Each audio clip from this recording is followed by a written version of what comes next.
Thank you very much. And without further ado, I would like to invite Doreen Kachumba, to give us our land acknowledgement. Can we give her a round of applause, please? Give a round of applause to Doreen.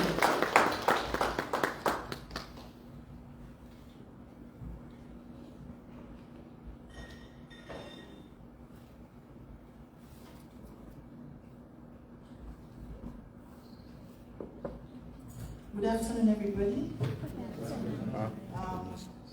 You're welcome to our second annual International Conference on Climate Change and Gender 2024. Sandra, thank you so much for always turning up to moderate the sessions. I would like to appreciate our speakers who are around already. Thank you for coming. My work today is not welcome because Sandra already done that. I thought I should appreciate you all for coming. I want to make a land acknowledgement, but I want to make the land acknowledgement basing on the statement or the land acknowledgement made by the George Brown College. One, as an alumni of George Brown College, and two, because we are at the residency of the George Brown College students. And so I would like to recognize and acknowledge that we are located on the traditional territory of the Mississaugas of the Credit First Nation and other indigenous peoples who have lived here over time. We are grateful to share this land as Treaty people who learn, work, and live in the community with each other. And as the Center for Social Justice Initiative that is holding its second annual International Conference on Climate Change and Gender, we do acknowledge and appreciate the indigenous people and original owners of this land for allowing us to be in this land that is originally theirs and now them allowing us to be here. Thank you so much.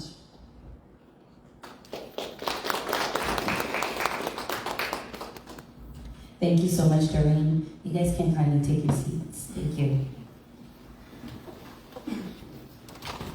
So how's everybody feeling today? Good? If you're feeling good, give me one clap. Oh wow, you guys are feeling amazing. I love it. I'm gonna say if you're feeling great, give me 2. If you're feeling awesome, give me 3 claps. If you're feeling fantabulous, give me a round of applause. Amazing. So I'd like to introduce our first speaker for today. Her name is Jaisel Murphy. She is a declutter coach and professional home organizer. She is the CEO of Love Cleaning Residential and founder of Dear Clutter. Now, in an African home, I'm African, I'm Ghanaian. My mom loves to ship rice when it's on sale back home. And when I see that pile of rice, oh my gosh, it does something to my brain. Jaisel is a Toronto native, and she's the CEO of Love Cleaning Residential. And not only is she a mom of 4 children, she's also 7th and the first generation Canadian from the US and Trinidad, respectively. Her roots also span Ojibwe and Haudenosaunee nations. Professionally certified as a clutter coach and home organizer, Jaisel specializes in chronic disorganization and systems that support a circular economy. As a proud George Brown College alumni from 2015 community work, she draws on her expertise working with vulnerable communities and has an incredible level of empathy. Having invested 15 years specializing in global communities, housing, food sovereignty, she also attended the University of Toronto, where she studied sociology and urban studies. Jaisel has helped hundreds of people around the world of all ages and backgrounds to declutter and find systems of order. She hosted well over 300 episodes of the popular Dear Clutter show, supporting people during the COVID lockdowns. This was the space where she first worked to normalize conversations around all types of clutter. She's excited to continue her work by helping people to break free from limiting beliefs that stop them from maintaining clear and organized environments. A quote from Jaisel, she says, "I am most passionate about the powerful role mindset plays in decluttering.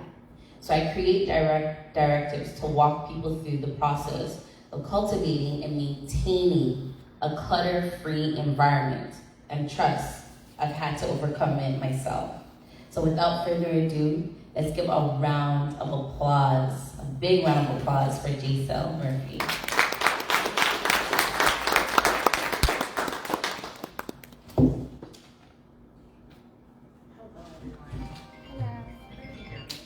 Yes. Hi, everyone. Hi, Jason. How are you? Good, thank you. From that round of applause, I imagine everyone's doing very well today. I want to start off first by thanking my friend Kwame, as well as the Center for Justice and Social Initiatives, as well as my alma mater, George Brown, for giving me this opportunity to speak to all of you today. Very distinguished community. I'm quite nervous. I'm quite nervous to speak on this topic, mainly because, you know, in business here in Canada, we don't necessarily think about how what we do impacts communities on the other side of the world. And just coming from a community development background, when I started a business, I kind of lost sight of that. But I'm very grateful that the Lord has kind of brought me back to communities like this one, where I'm able to reconnect with the voices that aren't oftentimes heard, the communities that are most impacted by business here in the global north. And I feel like it is my duty and my responsibility as a woman of color, as a Canadian woman of color, to be responsible in how I deliver business to my communities here and abroad. So, having said that, some of the terms around climate change I'm very new to, so forgive my layman tongue, but I will do my best to address all of the issues here. So I'm just gonna hit my timer to start here. And there we go. So first I want to draw everybody's attention to this incredible statistic that is on the projector here behind me. One second, sorry.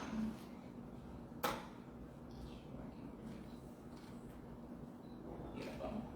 So 15 million garments. I want you guys to imagine that just in your mind. 15 million garments are shipped to Abagala every week from Australia, North America, the UK, and Europe. The scale of global consumption waste is immense, because we're just talking about Abagala. We're not talking about Kenya. We're not including Chile. We're not including India. We're including one country here every single week. And amidst this overwhelming challenge lies what I believe is an opportunity, a vision for a better and more sustainable future. I'd like you to imagine, if we could leverage one simple resource to help mitigate this global waste crisis. Imagine if we could empower women and disenfranchised communities to play a key role in addressing the negative impacts of waste in their environment. And imagine if there's an industry that could become a beacon of advocacy and action in shifting the effects of household waste globally. I'm not here to deliver a single silver bullet solution. That's not what I'm suggesting. I'm not suggesting I have the answer, because I think that would be naive. However, I think that tackling such a complex issue requires various levels of integration. So multinational, multidisciplinary, multifaceted approaches, I think, are really going to work here. So I'm just going to tell you guys a little story. When I was studying here at George Brown, I was in a poli-sci class, and our professor, Rashma, was teaching about something, and it was irritating me. Like, I was like, how come we can't move faster? How come we can't change? How come we can't resolve this issue faster? Like, it just takes everybody coming together to resolve it. And she's going on, she's teaching, and I know she's looking at me, and I'm livid, like I can feel the heat rising up and through and out of my head. And at some point, she looks at me, but she addresses the class, and she says, change is slow. Can we change the next slide? Thank you. I was humbled by that statement, mainly because I think that change is slow because our brains naturally wired to protect us. Right? So anything that it perceives as fear or failure or change, in this case, it stops us in our tracks. And so Mel Robbins says, your brain is biologically wired, our brains are biologically wired to protect us from harm. So when we're about to switch jobs or move to a new place or try something new, it tries to stop us.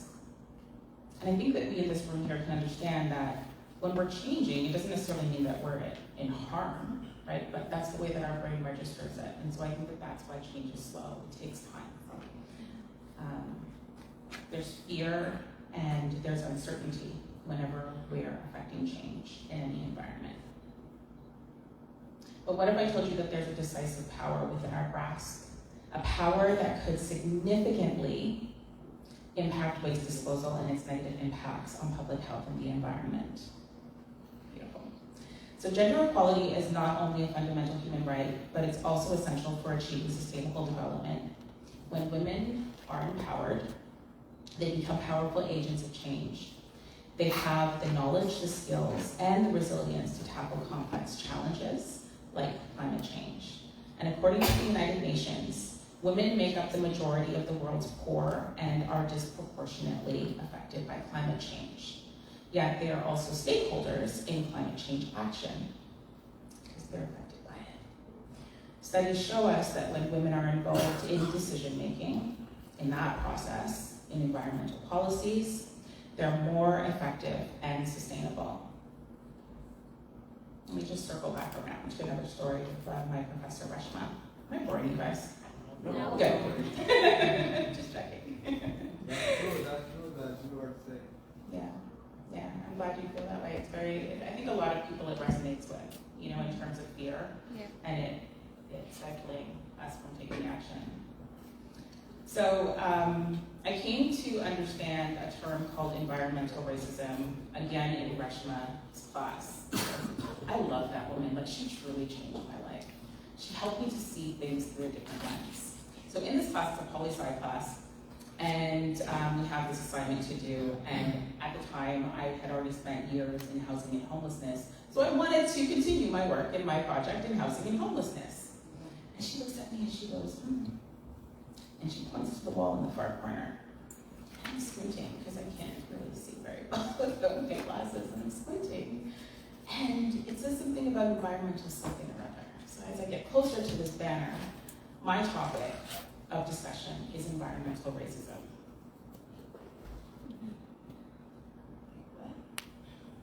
How does environmental issues and racism go together? I don't understand this at all.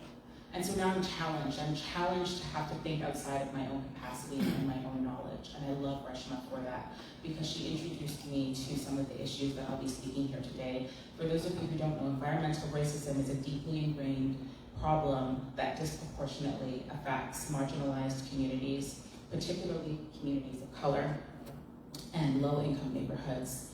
It is a very stark reminder that the impacts of environmental degradation are not distributed equally.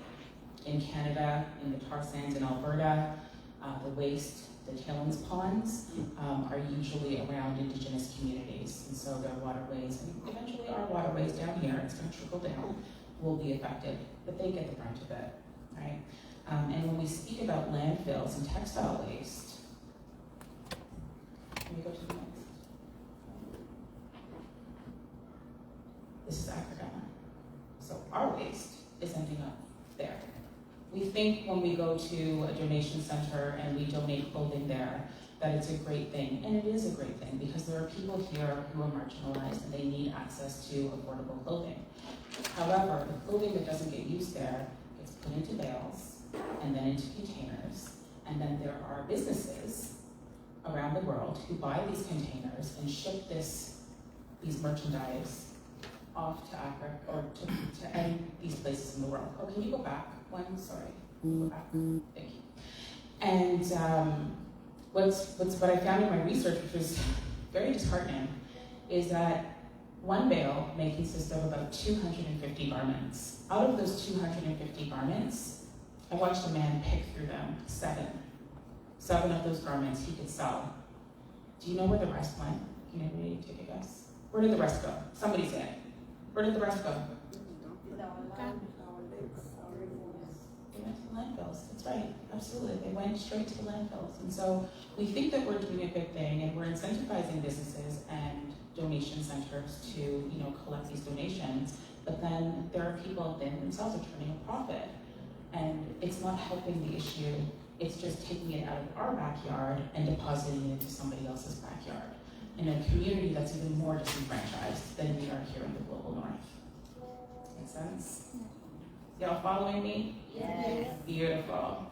Can I get a whoop whoop if you're following me? Whoop. Awesome. So, again, I'm going to go back to Ghana. So, as I said, millions of garments are shipped here. Sorry, I totally went off script there. I want to say that empowering women in Ghana and other affected communities to participate in sustainable initiatives is only one way to create economic opportunities while reducing environmental harm. I think that when the garments are shipped there, we think that, okay, we're creating economic opportunities for those people, and so great, we've done something fantastic. However, in reality, women and children in Ghana, in Kenya, in Chile, in Uganda, who are affected by customer waste are more focused on quality of life, more so than turning our trash into dollars. Let's go to the next slide now. Beautiful, thank you. So for example, in the 2004 tsunami in Sri Lanka, 80% of the 225 people who lost their lives were women and children. Can anybody tell me what 80% of 225,000 is? That's a quick formula. I'll show you. It's 180,000 women and children lost their lives. And you can imagine that their main priority is not turning our waste into cash. Their main priority is how to learn to swim so that when the next tsunami comes along, they can save themselves and their families, right? So it's not just about the physical impacts of pollution. Environmental racism also exacerbates social and economic inequalities rather. When communities are burdened with environmental hazards, they face barriers to economic development, educational opportunities, political representation. It's a vicious cycle of poverty and environmental degradation that traps people in these cycles of disadvantage. So how do we turn this vision into reality? Next slide. It starts with education and empowerment of women, right? We need to educate women and girls about the impacts of climate change and empower them to with the skills and resources that they need to take action. But we can also empower our communities right here to participate in ecologically sound consumer practices and create and foster economic opportunities while reducing environmental harm, which I just spoke to. Next slide. We need to support initiatives that promote gender equality and environmental sustainability, whether it's through policy advocacy, grassroots organizing, or corporate partnerships. And I want to draw attention to this picture here. I could find very few pictures on the UN's website that had people of color represented at tables. And so I use this picture not as an example of what women in power look like, but of a system that also needs to be challenged.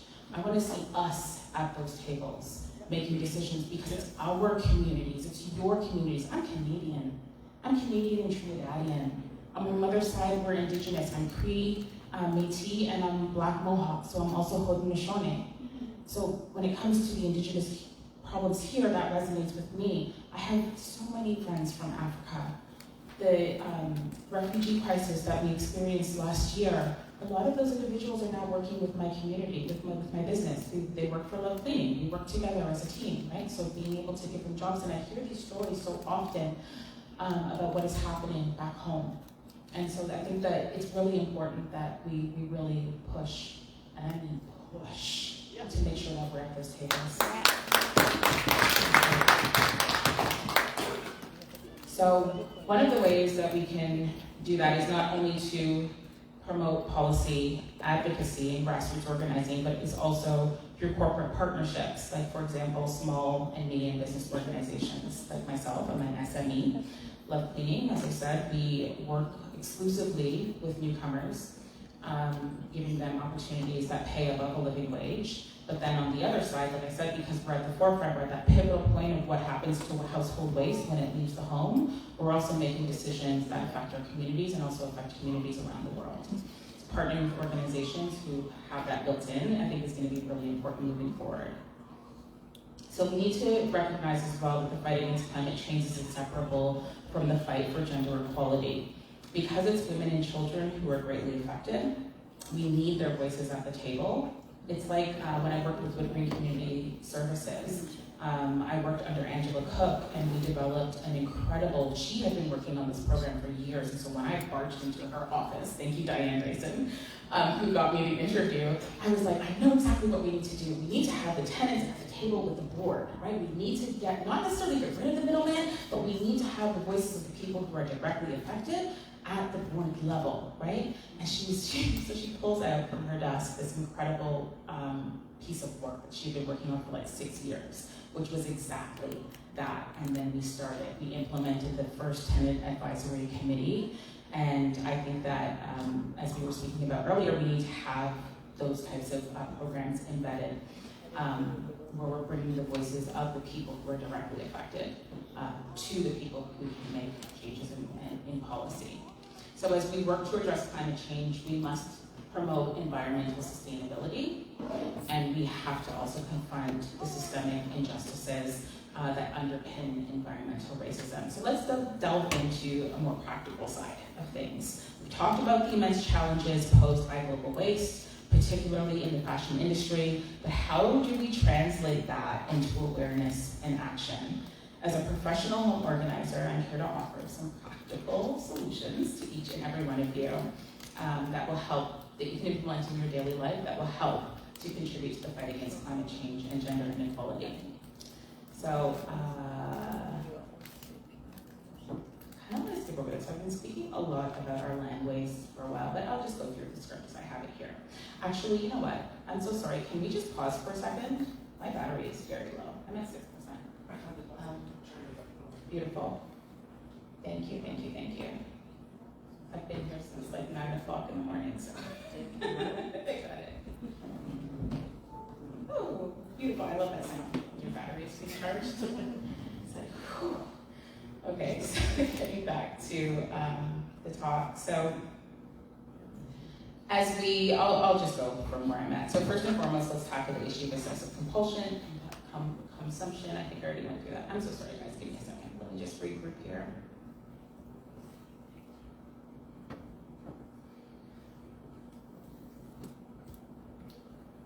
So these 15 million garments that are shipped to Ghana every week, it's really kind of making our throwaway culture, it's fostering our throwaway culture, right? Because we don't have to see it. So as consumers, we have the power to make more conscious choices about what we buy and how we dispose of it. So if we go to the next slide.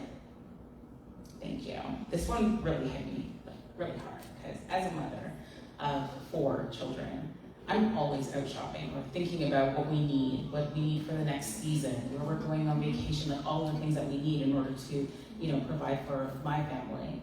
And it's interesting because women lead in purchasing power. So although there's, men, thank you, men, for going out and working and providing for your families. I honor and respect you 100%.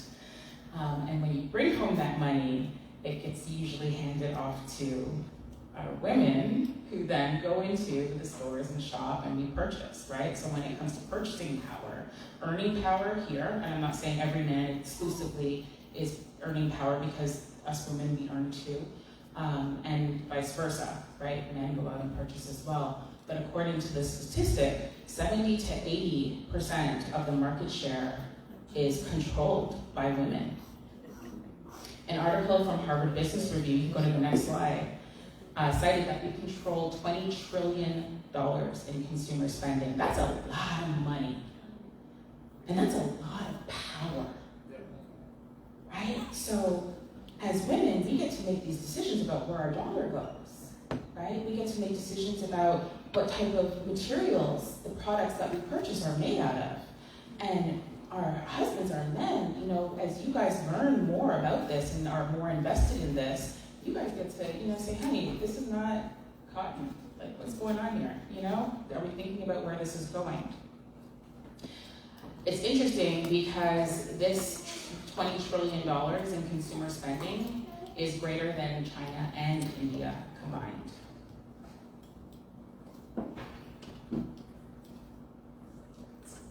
So what is clutter? What is clutter? This is where I am at. So clutter is essentially anything that isn't serving you or that you're not able to serve. Right? It's those items inside of your home that maybe had a story connected to them, tied to them. Maybe one day you wanted to, I don't know, learn to quilt. Or better still yet, learn to bake bread. I don't know, maybe that's a bad example. Let's just go back to the quilting. So you wanted to learn to quilt. And so you went out and you bought all of the materials to learn to quilt.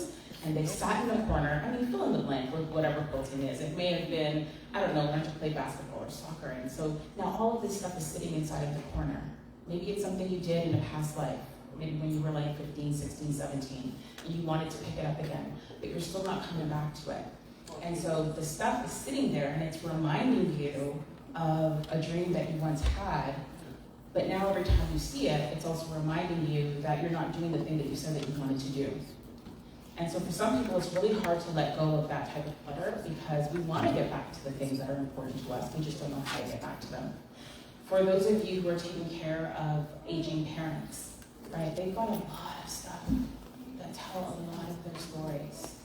And they may not be ready to let go of that, right? So it's really important to look into our environment and to ask ourselves, because time and context matter, where I am today, is that stuff serving me? And if not, where can I go? Because if it's sitting inside of our homes, it's useless.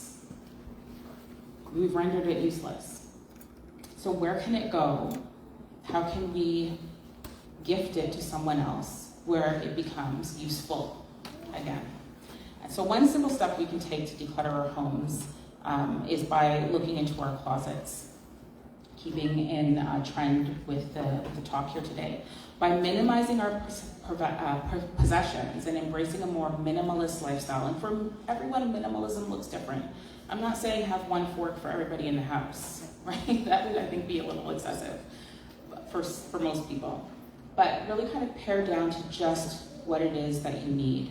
And again, what is serving you? And when I say what you're able to serve, I mean, what are you able to maintain? Like thinking about clothing, how often do you want to do laundry every week? Once a week. I love that.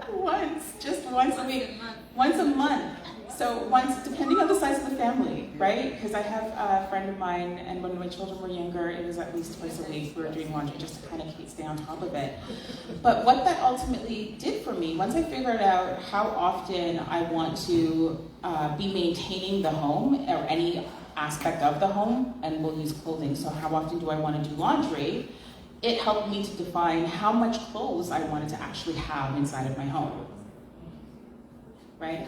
Because on average, we actually only wear about 20% of our wardrobes anyways, right? The rest of it usually just sits there, right? Yeah. So if we can whittle it down, and I am a staunch, supporter, and I have a capsule wardrobe at home. So these colors that you see me wearing right now are a part of my capsule wardrobe. I only wear black, white, taupe, blue because of blue jeans. I introduced this like kind of army green in there because I really like it, and pink because I'm a girl and I love pink. So those are the colors that you'll find in my wardrobe, and that's it. When I go out to shop, if I've come across a yellow or an orange shirt, honey, if it's not the theme of the event I'm going to, it's not coming home with me. But that's a cue. That's a cue that I've set in place for myself that says to myself, you can't buy that. I don't care how cute you look in it. It doesn't fit with the very boundaries that you set for yourself here. And why have I set those boundaries? Because I don't want to do laundry more than once a week. I agree. I totally agree with you. And as my children are much older now, my eldest is, he always corrects me. He's 24 this year. And then I have a 22-year-old, a 17-year-old. Thankfully, all of them do their own laundry now. But I also have an 8-year-old at home. So between him and I don't want to do a lot of stuff. But this is just it. Remember earlier when I spoke about a decisive power? That is the decisive power, right? We get to decide what we have inside of our homes. We get to decide, we get to align it with our values. We get to align it with where the trajectory of our life right now.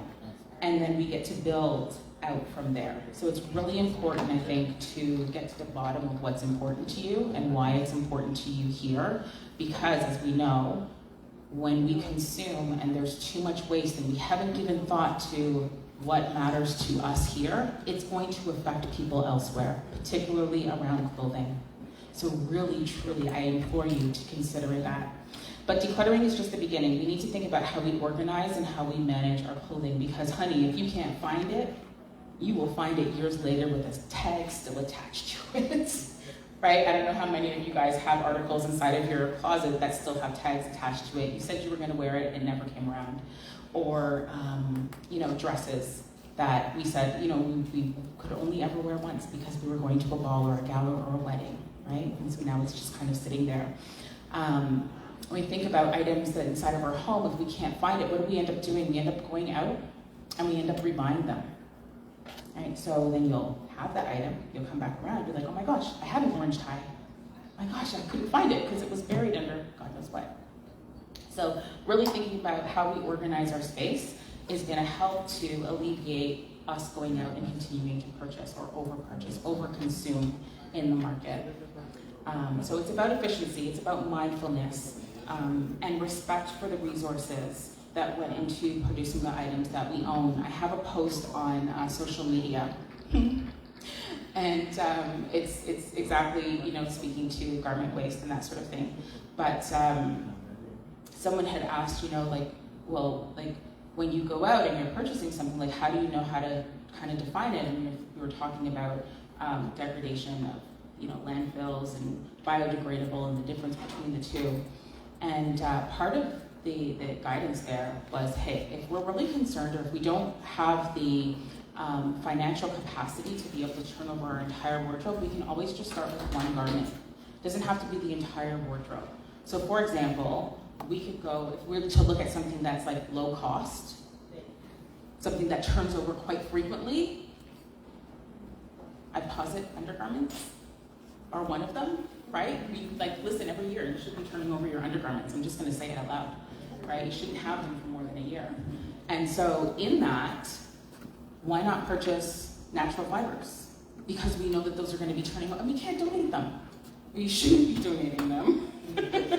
Right? So think about natural fibers for that type of garment. It's low cost, it's something that you can do, and it's gonna get you into the practice of looking for and purchasing sustainable materials or renewable materials. So that's the way that we can kind of think about how we organize our life and our systems. Can we go to the next slide?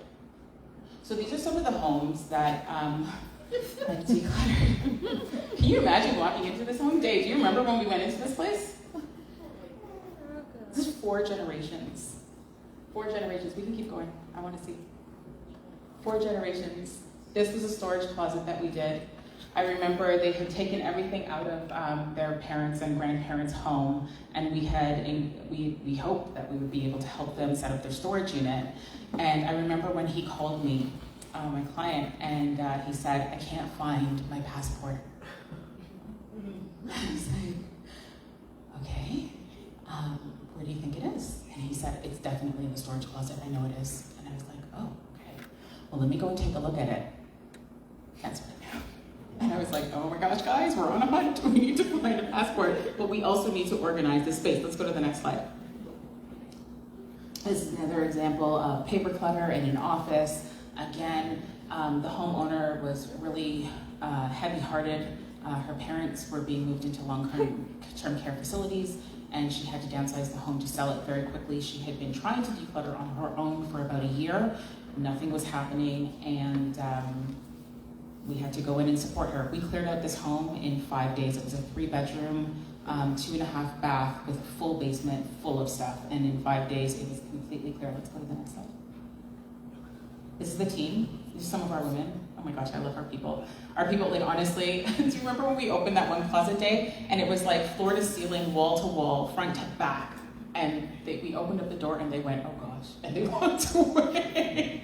But they came back, and we continually work because we're all learning together. And not only are we learning to work to affect ourselves and the homes that we serve, but we're also learning how to be empathetic, right? We're also learning that with everything that people have, there is a story attached to it. There's a reason why they have it. For some people having, let's go to the next slide. For some people having so many items, it's because it keeps them feeling safe. They don't really want to let go of it because it's cozy. Right? For other people, it reminds them of their past. But part of what we do at Dear Clutter is we literally go through everything. I thought my password was going to come up on the screen. But we literally go through everything. We lay it out item by item, grouping it together so that when the client comes in, they're able to see what they have. I want to encourage you, if any of you are going to go into your homes today and you're inspired by this talk and are going to do a little bit of decluttering and home organizing, choose one category, lay it all out, see what you have. You might just start with long sleeve shirts or your blazers, right? Just see what you have and then make those decisions. Is this serving me? Is this, am I able to still wear this? Do I still fit it? I wear this elastic band skirt today because the skirt I wanted to wear was not fitting. Am I gonna let it go? No, I'm gonna put it in a maybe box. Here's another thing that you guys can do is if you're not 100% sure about letting something go, put it in a maybe box, mark a date on that box. So maybe it's 2 or 3 months from now. Set an alarm in your calendar to remind you. You're gonna go back to that box 2 to 3 months from now and assess again whether or not it's something that you want to keep in your home.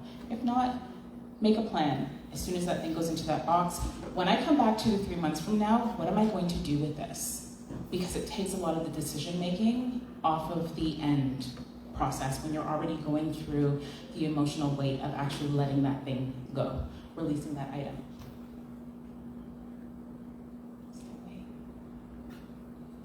Let's go to the next slide. So again, this is another example of what it looks like when we're going through people's items. In the next slide. I put a lot of these in there. So this was one of the spaces before. Let's go to the next one. So after. It's in 5 days. A lot of the items here, because let's go back to the previous slide. So this was a father's work space. What we ended up doing here, as you can see, he's got a lot of cables. There was like a whole tool wall in the back. We had some tiles and some putty from like previous work.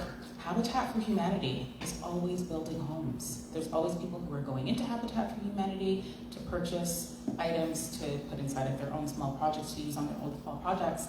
So a lot of this, we had to sort through it all. We had to sort through everything. How are your fingers, Dave? After going through all of those nails. Hundreds of nails, hundreds of wires, loading, carting all of this upstairs. But we got it to the place that we knew it was going to be used very well in community. And when we think about building, in the building industry, a house or a new renovation has a long life, right? It's usually about 10, 15, sometimes even 20 years before people are thinking about renovating a space that they've just done. So that was a great turnover. Let's go to the next one. And the next one. And this is just a little clip of us donating. Keep going. Keep going. This was that storage. Remember that storage unit? And he asked for his passport? Yeah. This was the after. This is the after of that storage unit. So inside of your own spaces, you want to think about accessibility. How easy is it for you to get the items that you're looking for? Use labels. In here in a storage unit, we use shelving, and we used uniform bins that could easily stack on top of one another. And we labeled everything. These are just temporary labels. We still have to go back into the storage unit and downsize even more, but having these temporary labels is gonna help you stay on top. And then of course he wanted access to the things that he would be coming in and shopping his storage unit for. So that's what we had in the middle, which was easy for him to access. I am just about finished, guys. So,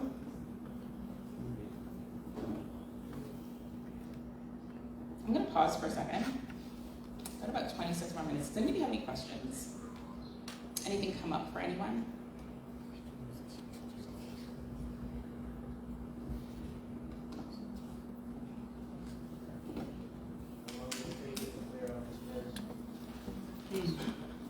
Which space? Sorry. Oh. It was 6 hours.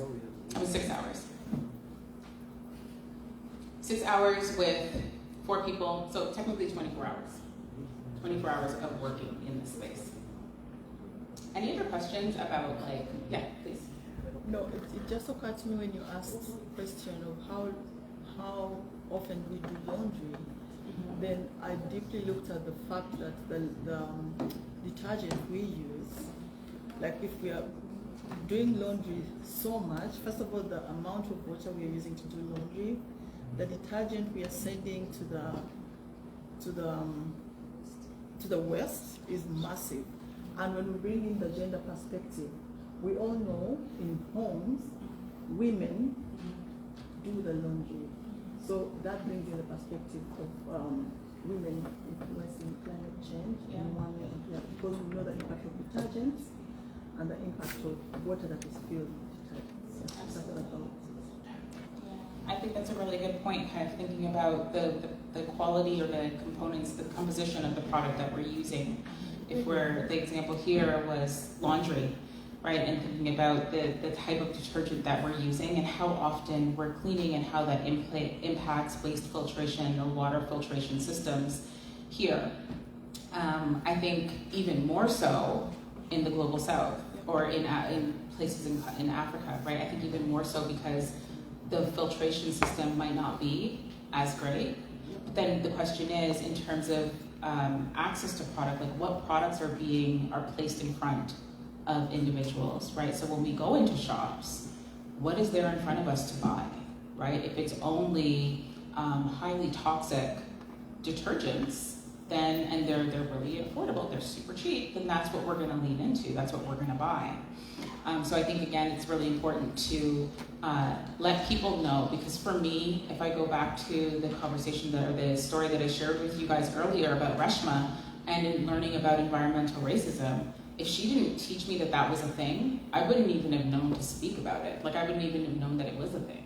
And I think that when we're in community and we are back home or we're working, like, for example, when I spent about a month in India, in Laba, one of the slums there, working with community and community development initiatives, and having most of the people who participate in those programs are women and children, and so in those capacities we do have an opportunity to figure out what an alternative could be, and then introduce that into the community and find ways to make it more affordable for the people who are living there.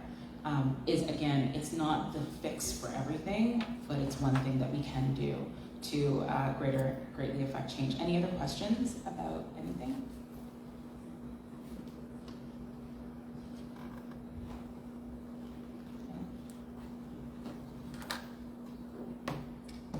No questions from the men? The men are still thinking, yes. I love deep in thought, pensive. I love it. We'll go here and then we'll go here. So here and then here. Please go ahead. Okay, I'd like to appreciate you. Thank you. But I'd like to know from you how protected are you? Because I don't see you putting any protective gears in the bags that you may be finding in those houses. Yeah. Do you consider that as one of the items? I mean, we do wear masks if we're going into a place that's like highly dusty, but like in terms of wearing protective gear and the like, unless there's like, we see things like rotting food or usually, I mean, you can see signs of infestation as soon as you walk into a home, right? Like there's usually a smell. So if I go to tour space and there's like a horrid smell inside of there, I know that something is rotting in there. And then, yes, we would look to protecting ourselves further. But for the most part, these are just like your average, like these are average homes. Surprisingly, they are. Like more people than you would think live with rooms that look like this. Maybe not the entire home. I mean, how many of you have guests come over in the holidays and throw everything into that one room and tell people do not open that door?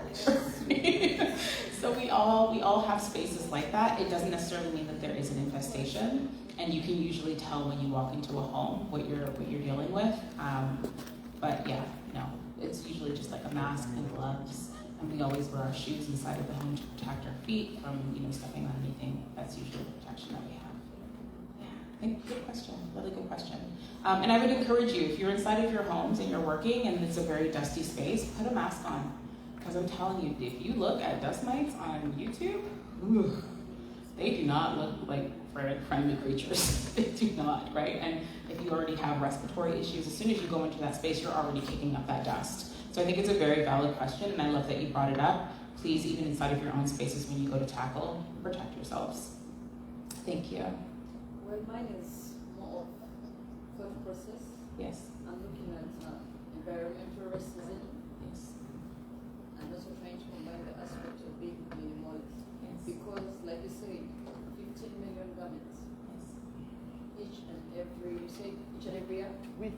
Every week. So if it is on a week, and that's just one country, yeah? That means every time it's being done, the environment is being affected because it's nature that they tap into. But at the same time, you look at the kind of, much as, okay, let me say,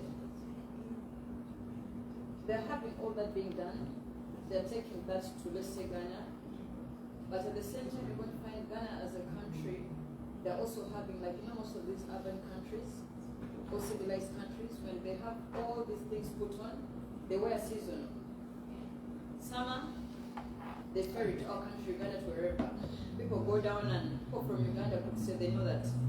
They go to a window, pick down boutiques, they pick at a very, even here we have it in Canada.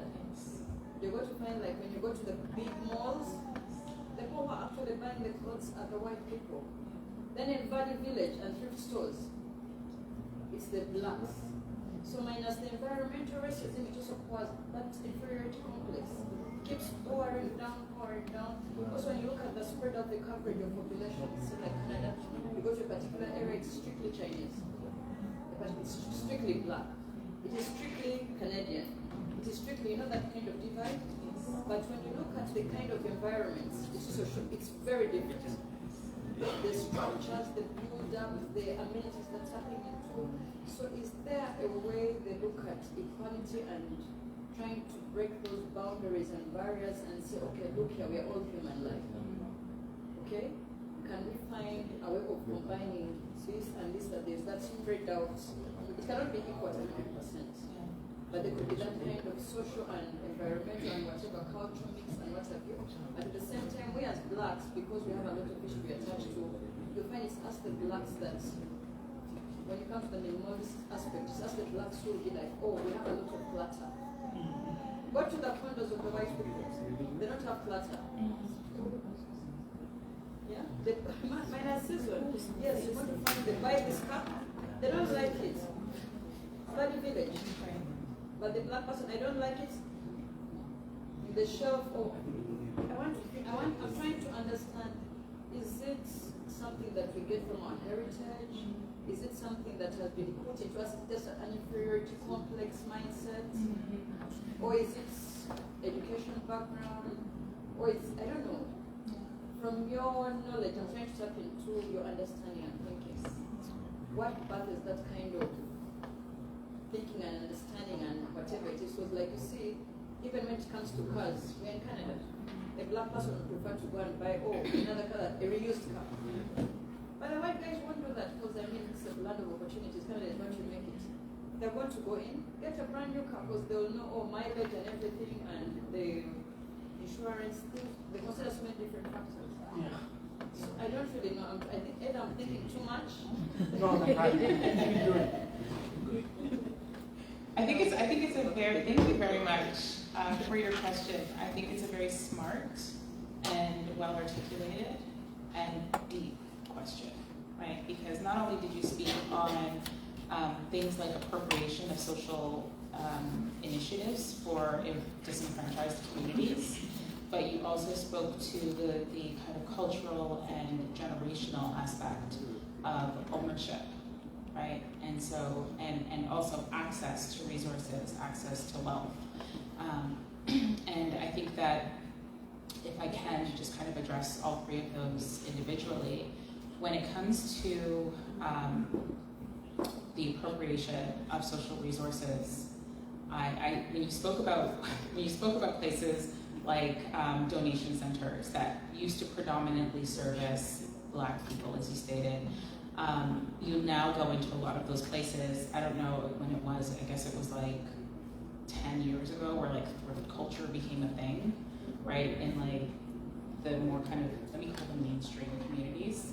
And so everybody was thrifting. And so where did they go? They went to these donation centers that at a time had like t-shirts for $1, right? They realized, oh my gosh, I could get this great, I don't know, Louis Vuitton jacket for like $15, you know? And so then it became a market that they wanted to tap into. And then what happened to the pricing at these donation centers?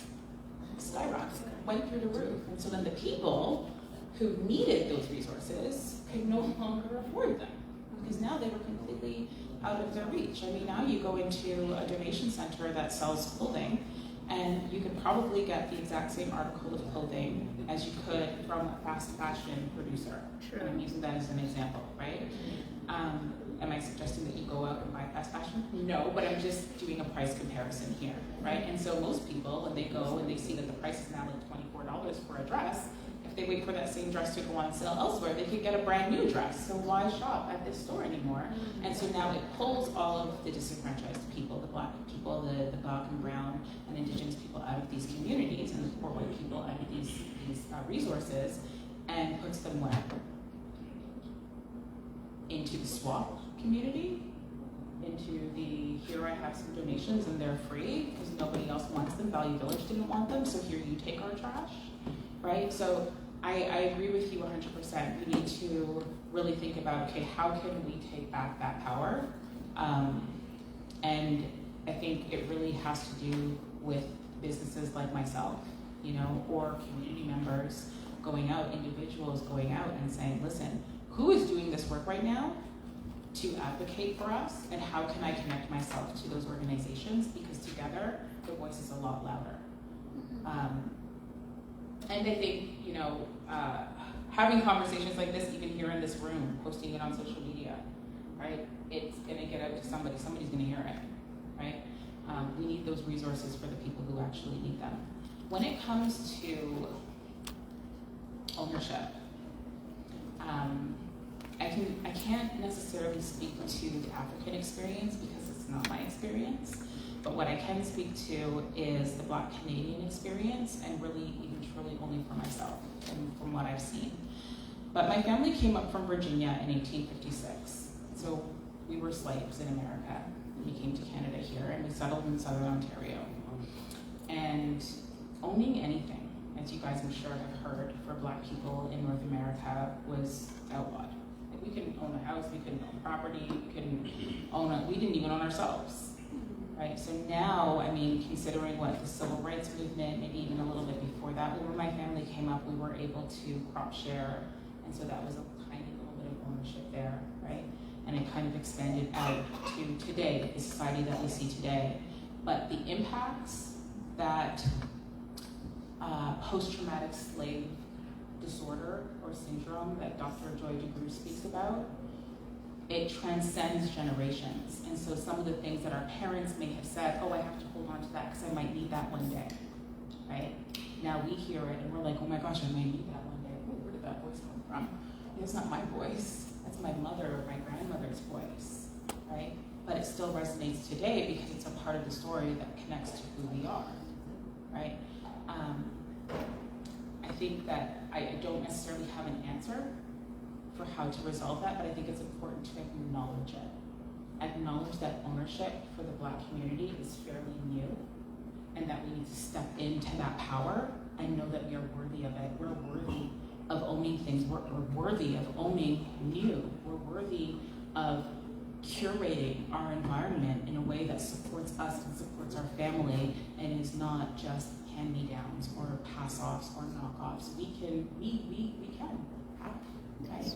And we don't need to have in excess to prove to anyone that we have. We don't need to go out and buy the Louis Vuitton or the, maybe we do, I don't know. Maybe we do, some of us do, some of us want it, right? Or the Ferrari, I don't know, I think they're pretty cool cars. My point is that go for what you want and don't let society ever tell you that you can't have it. Don't even let the voice that is inside of you that applied to a generation before you or a generation before them dictate to you what you can or cannot have, because time and context matters. We are living in a different time, and the context in which we are living in is completely different. Does that make sense? Yeah. Yeah. And I can't remember the last question that you had. I think, am I at my time? 10 minutes. Okay. Honey, did I answer your question? Yes, it's just that it had a blend of so many things, but you answered it very, very well. Yeah, okay. Did that inspire anyone? Yes. I think in addition to your response to her, we Africans tend to be so sentimental. That's why we hold on to particular items and we can't afford to throw them away. We want to pass them on to generation after generation, like it's hereditary.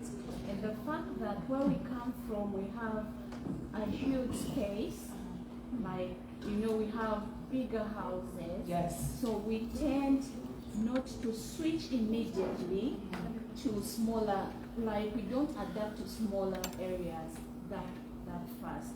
So everything we have, like, I come from Africa, and everything that I brought with me, I still have, and I feel I have to keep. Yes. Regardless of what, I have to keep. I have to keep my clothes, I have to keep my shoes, I have to keep every little thing, because it tells me about where I'm coming from, Yes. where I am, and where I'm going. So it helps me to keep in check, to appreciate where I come from, and also keep that memory or the love closer to me. So throwing it away is like you denying your entire race.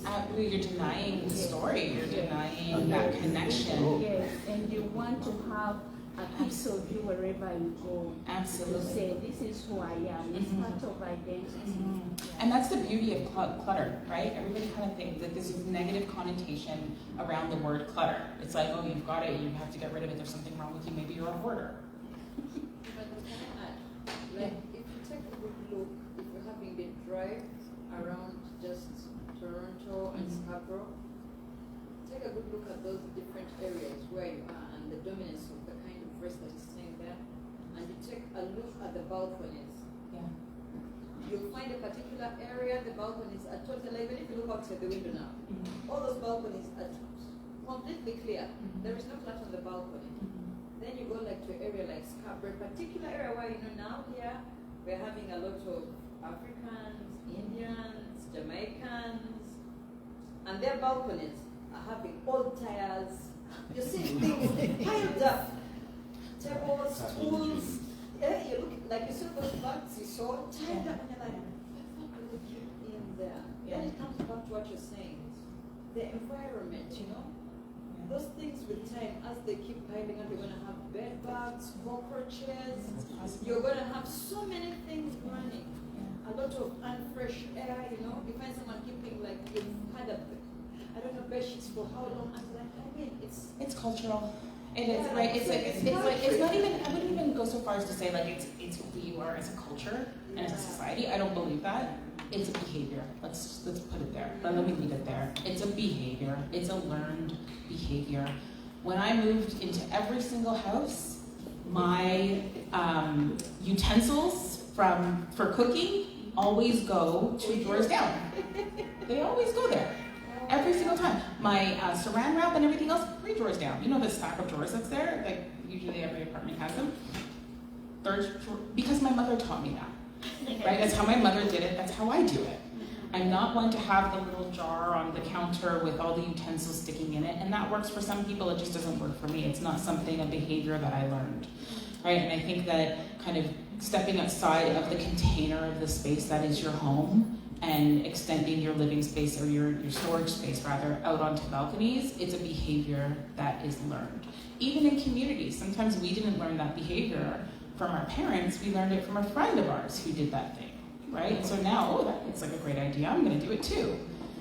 There are ways to contain things on balconies that are not gonna depreciate the value of the community overall, for sure. I can't wait to teach that. However, it's just a behavioral thing, I think, really. It's just a learned behavior. But to get back to your point, and I think both of them connect in a really beautiful way, so this learned behavior, whether it's passed down from parents or from friends or from community, and this idea that the things that we have tell our story. I think people hold on to these things because they tell their story, and then it's like, well, I'm still living, which means I'm still accumulating things, which means there's more story. With every story, there is a beginning, middle, and end, right? To every story. It is the cycle of life. This is how God made this earth. Right? You look at nature, it's a cycle. Everything is cyclical. And so in our own environment, we want to kind of recreate that, right? Thinking about, okay, what is the beginning of this story? Why did I buy this white shirt? Oh, I bought it because it's summertime and I really wanted fresh white shirts. Okay, now summer goes on, and there's one that you're like constantly picking, but it's like white shirt summer, and you got all these stories, or we're to this barbecue and to that person's baby shower and whatever else. And then now the shirt has ketchup stains, or stains from like deodorant, right? So it's like yellowed under the arms, and now it's time to let go of that shirt. But that shirt, or that dress, or those baby items, or the pieces that we brought with us from back home tell a story, right? They're a bigger part of who we are. They're an extension, I should say, not a bigger part, because we are the biggest part, but they're an extension of who we are, right? And so how do we know when it's time to let go of things? How do we know when it's become too much? And it's usually when we're tripping over things, when we're unable to manage it all, right? This is why organizational solutions are so very important, because if we can learn how to organize the things that are important to us where we can access them easily, then we can hold on to them because it's not such a weight on us to take care of them, right? They're not just stuffed in a room somewhere where we don't get to enjoy them. I think the other thing too is when we have a lot of items that represent a part of our past that we're really proud of or that we're not quite ready to let go of, we don't necessarily need to keep the whole collection. We can gather the whole collection, but then choose 1 or 2 pieces out of that collection that speak about the entire collection are most important to you. And then the rest of it, thinking about if it is cultural and it did come with you from back home, then okay, are there other organizations out there from back home who I can donate this to in, say, I don't know, some sort of cultural swap where I'm not earning anything from it, but I'm just exchanging culture with other people and they can take it if they want it, right? Because it might remind somebody else. If it stays inside of your box, remember earlier when I said, if we're not using it, it's useless? And in order to make it useful, we have to purpose it. It has to come out. We have to use it. And so it's the same thing with our belongings. We want to make sure that they're constantly being used. And if they're not, then they're being stored for a season. And that season, when they come out, it's going to come around again. So I just wanted to say thank you, everyone. Thank you. So, do you have a question? Yes. Let me just see what the time is here. We've got 3 minutes.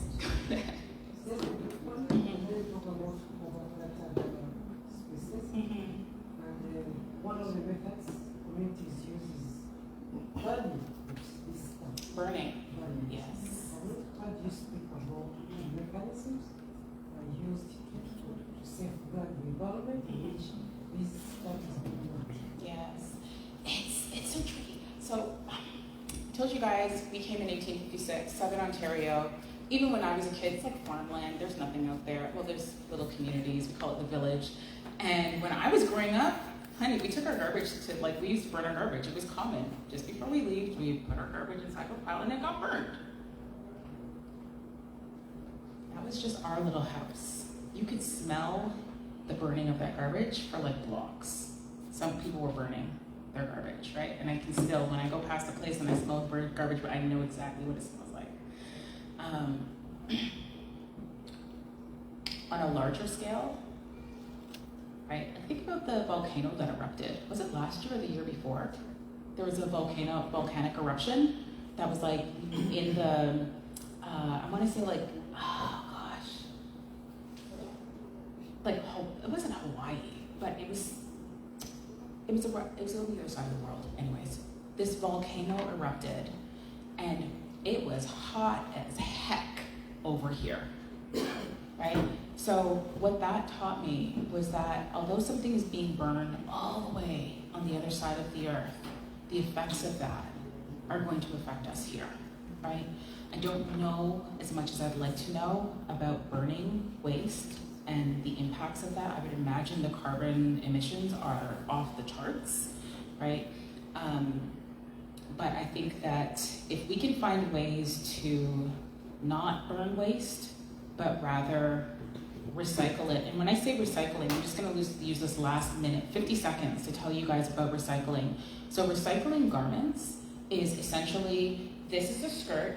The top layer of my skirt is made of one material. I'm just gonna pull this up a little bit so that you can see this under. This lining is made of another material. There's an elastic band waist inside of this. A lot of you guys are wearing jeans with zippers and buttons. All of that needs to be taken apart and collected in groups. Zippers with zippers, metal with metal, plastics with plastics, cotton with cotton, polyester with polyester, and then recycled farther down and categorized, grouped by color. So you can imagine the process is extensive. We need to advocate for more programs like this, whether it's through universities who are testing out. I think in Australia, they have their first, it's like a tactile recycler. And what they end up doing is why won't it stop? There. And so what they end up doing is they take the recyclable materials and they mix it with glass, and they turn it into tile for building. So, I mean, again, we spoke about the building industry. When you renovate a space, it usually stays there a lot longer, right? However, if we talk about the recycling process, even in buildings, now we have to separate everything, right? So it really, I don't know what the answer is. But I think that if we are more cognizant and we speak to these issues, we're more cognizant about what we purchase and why we're purchasing it, we think about the end result of where this item is gonna go, then I think overall we can do, as a friend of mine says, little by little, a little becomes a lot. And I think that that's kind of the energy that we need to go into this with. Thank you so much for your time, for your attention. Thank you so much, Lisa. Thank you. Ladies and gentlemen, let's give her another round of applause. It's not easy.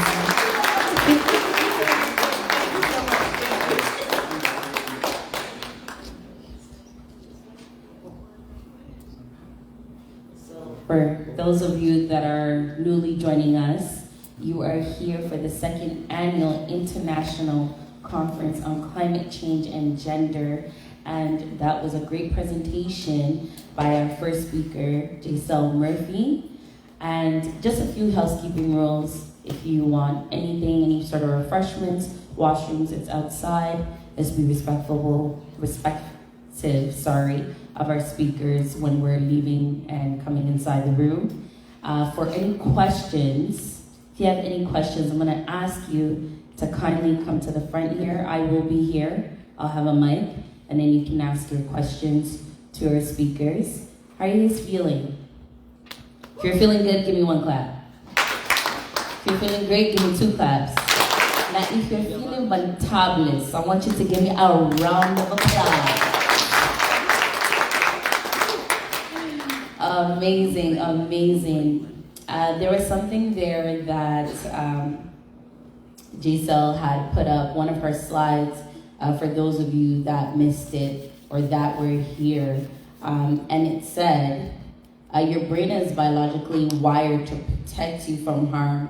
So when you're about to switch jobs, move to a new place, or try something new, it tries to stop you. The whole point of this conference is that we are rewiring our minds to not stop us to implement change.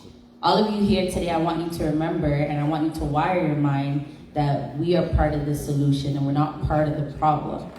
So with that said, I would like to start and introduce our next speaker for today.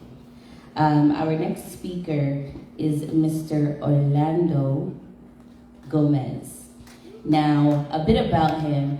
Orlando oversees Food Share's food growing projects across the city, turning underutilized schoolyards, hydro corridors, and parks into vibrant and productive urban farms and community gardens.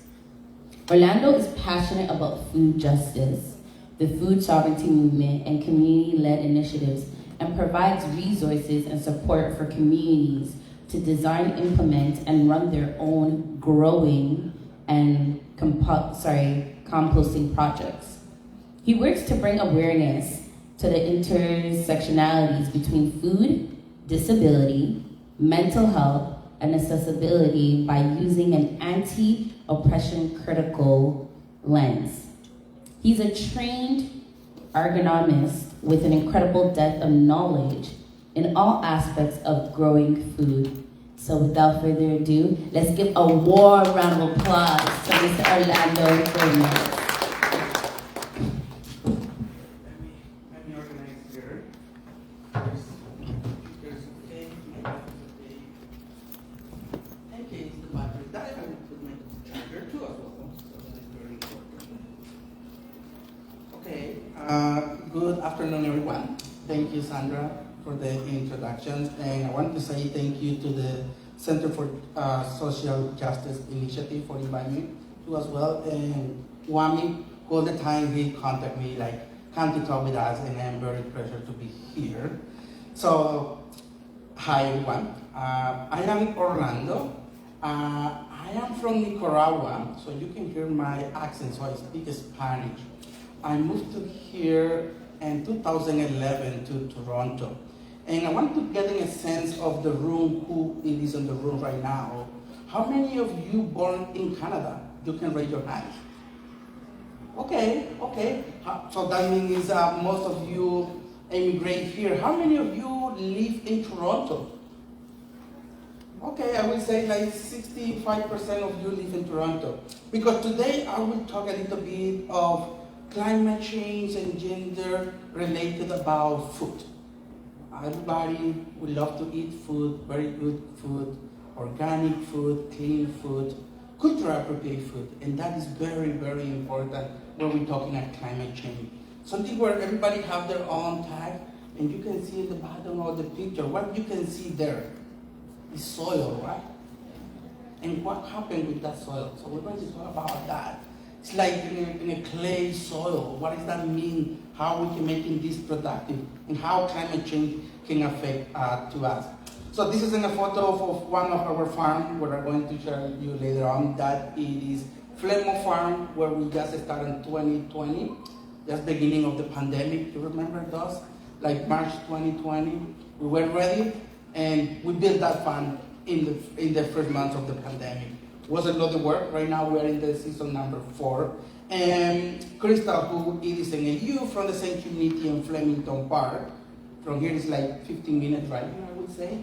That it is in a squash, where right now is growing a lot of food. And we're talking about climate change. When I was driving here, my colleague Tara sent me a text to say the farm was flooding off. We got a lot of rain, like just only 20 minutes. So it was too much water in 20 minutes. And that is climate change. That's happening every single day across to our planet. And Toronto, we are not immune about that. And that exists. So I will talk a little bit about the introduction, who I am, what is Food Share Toronto, and a little bit of our initiative. So I am a parent. So I am a proud dad. I have a daughter who is 6 years old. And what Giselle was saying, I am very appreciative for all the women behind my shoulders, I would say. They are the ones who are teaching me to do everything, and how to become a very good dad. And my daughter too as well is teaching me a lot, my partner, my mom, my grandmother, and all my aunties. I am very lucky to have 2 siblings, and I am the middle of 2 siblings, and we are like 7 years difference. So I am 38, so you can take the number. And I don't know what my dad and my mom they did, but we're 7 years different. So I am the middle of one, so I am very proud to be in the middle because I learned a lot from them, from my older sister and from my younger sisters, how we are as a person, So I moved to Canada in 2011. I was saying that to you. And when I moved to here, I am an agronomist, I am a farmer. And when you see Toronto, just when you see buildings, you see business, you see like big towers. But there's a lot of urban agricultural initiative happening here. There's a lot of small spaces and large spaces. And I was issued with